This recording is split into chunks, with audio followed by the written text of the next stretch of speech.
As promised, I have on my left hand side the 85-inch Sony X95K against the 65-inch Hisense U8H. So to keep things even between both TVs, the Sony is in custom mode, HDR10, and the Hisense is on its filmmaker mode, playing HDR10, both playing on both Apple TV 4K sets. So as you see on the left hand side, you can see that I'm on custom mode on the Sony X95K, and now I'm going to be doing the same thing on the Hisense U8H. I'm using Classy's picture settings that he had in his previous video on the U8H. So I'm trying to make sure that it's on same level playing field on both TVs. So anyone don't say anything about this picture should have been this way or I should have been using these settings. I got this from Classy just to try to make it as even as possible on the Sony X95K. This is the default settings that I have under custom. So I want to do it this way to show honest opinion and feedback of what I see between both TVs. Now, if you're wondering why I'm not doing Dolby Vision on both TVs, it's simply because on the U8H, when I play Dolby Vision, doesn't matter which picture setting I use on Dolby Vision, it is greatly washed out. I will show that in another comparison video, and just to show how the Dolby Vision is broken on the UAH if anyone is curious, but just wanted to just throw that out there. That's why I'm doing HDR10 on both TVs. Now that we got the picture settings out the way, let's go ahead and talk about the comparison. So going on the Hisense U8H, one thing that I could say when I first started to take a look at this is that the Hisense did a really good job going against the Sony X95K. However, when I started doing more of these comparisons between both TVs, I started to notice on the Hisense specifically how washed out the picture is compared to the Sony X95K.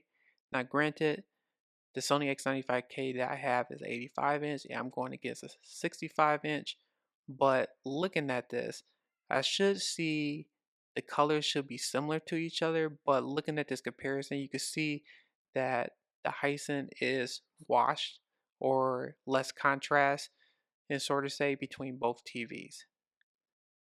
I even recorded on different views, just give people an idea. And even in this specific view, you can still see that it's washed out in certain areas of the UAH compared to the X95K. So I try to do the best I can to give a fair assessment. I just want to show that different views that are recorded on different sides and even different angles, you can still see that the UAH is still a little washed out compared to the X95K. So I tried to do the best I possibly can when it comes to this recording, just to give a fair assessment between both TVs. But when it comes to blacks, if anyone is interested, the black bars are inky, but looking at it against the Sony X95K, the 85-inch version, of course, the Sony X95K is better in the black bar area compared to the Hisense. Now the Hisense did a good job, but at certain levels, especially if I go a lot closer to the black bars situation on the 16:9 aspect ratio, it's not completely black, and you do notice that when you're watching content. But looking at this right here, I was trying to do as much comparison as I can. You can see that in this comparison on Bullet Train, you can see how the picture is washed out on the Hisense U8H. I tried to adjust the TV to make it as straightforward as possible, but even give a disadvantage to the Sony because you can see that I'm recording this on an angle. And you can see still that the Hisense is still struggling against the Sony X95K. So one thing I also need to say too, if I didn't have the Sony X95K on and just looking at the Hisense U8H, then that's where I wouldn't have seen the picture being less contrast compared to the X95K or washed out, whatever the term you need to use. But if it stands by its own, then it is a good TV if you don't have a TV side by side, especially against the Sony X95K. So looking at Brad Pitt and Bullet Train playing on the Apple TV 4K set-top box on both TVs. You can see that. You can see the color is start to wash or degrade on the UAH compared to the Sony X95K. So I'm not going to make this comparison negative against the UAH. You are getting a good TV, especially for the price that is at. So at the 65 inch, I was able to pay $900 plus tax. And for that, comparing against the X95K, I will say Hisense has done a good job, as especially when it comes to what they can do and to try and compete against the Sony and the Samsung. But those are kind of like some of the things. There are some shortfalls with this TV, which I'm showing right now. But if you're not having this TV side by side between the Sony or the Samsung, it's a good TV, especially for the prices at under $1,000. You do get inky blacks, not complete blacks, but if you wasn't doing this comparison like I'm doing right now, you'd think this TV is pretty good, especially when it comes to content wise. Now, I haven't covered any video games yet. I will do that in another segment, but I just want to show simply the comparison between the X95K and Hisense U8H, just to show the strengths and weaknesses on the UAH. And then one more thing about the comparison on the X95K, you may see certain scenes that you may say that it is crushing blacks a lot. It is not the case. It's just because how the way that is being recorded. I try to do the best I can to balance between the UAH and the X95K. So certain scenes you may say, oh, it looks pretty good. And then other scenes you may say, oh, why is the X95K is crushing? So I try to do the best I can to balance both TVs to give the best possible recording, but I just want to throw that disclaimer out there as well.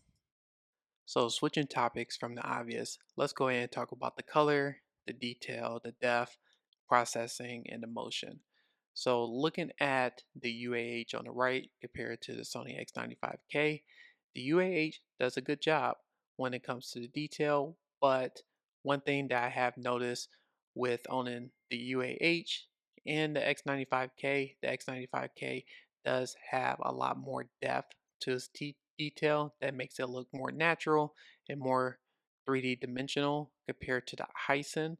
Now the Hisense does get bright with its HDR content, but looking at the depth wise, the picture does come out as flat compared to the X95K. It has a lot to do with the processor, and you can see it while I'm doing these comparisons that looking at this picture, the Sony is doing a better job with the depth and detail and the color going against the UAH. So if you got a chance to watch my previous unboxing and first impression of the Hisense UAH, I did give everyone the heads up about the posterization. And right now I have this pause on Aquaman, the water scene. And if you look here, I'm about to go ahead and zoom in, you can see a clear example of that. So I'm going to go ahead and take this a step further. So I went ahead and got the camera and I'm about to go ahead and show the angles of the Hisense UAH and the X95K. So what you see is that's where I'm looking at where it's washed out, especially at an angle compared to the X95K. So that's one thing that everyone needs to consider. Now I understand that not everyone is going to look at the TV at an angle, but you never know where you might have some company over and this is kind of like what you see when you look into the Hisense UAH compared to the X95K. Now just to make this fair, I am going to go ahead and take a look at the angles as well on the X95K, but I just wanted to show a point and prove that you have to be facing dead on in order to look at the picture, but it is still washed out no matter if you go far off angle or dead center. Dead center does look a little bit better, but the picture is washed out compared to the X95K. And now I'm about to go ahead and take a closer look at the X95K just to show the angles.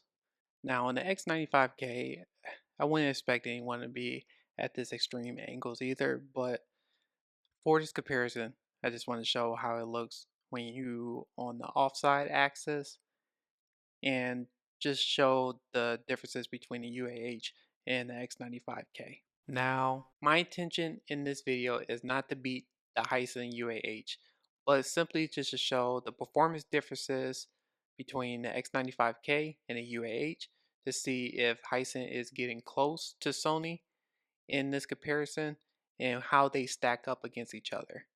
Now, when it comes to price difference, the Hisense is a great value at $900. You are getting a mini LED TV. It is a bright TV, and you do get some nice deep blacks. But going against the 85-inch X95K, which the time of this recording, I think the price just went back up to $4,300 for the 85-inch. You could tell by the price differences between the performances of both sets. And one thing I want to talk about on the U8H, I did update to the latest firmware from 809 to M1103. So the Hisense U8H is running on the latest firmware, if anyone is curious. And I'm still getting the TV to be washed out when it comes to picture quality, but as when it comes to the black bars and comes to the brightness, it's still the same. So that's something that I just want to throw that out there if anyone want to make a comment on that. So I'm about to go ahead and wrap this video up, but let me know in the comments what your thoughts are with today's video with the Hisense U8H going against the Sony X95K. But if you could do me a favor by hitting that like button and that subscribe button, I greatly appreciate it. Until next time, I'll see everyone on the next video. Take care.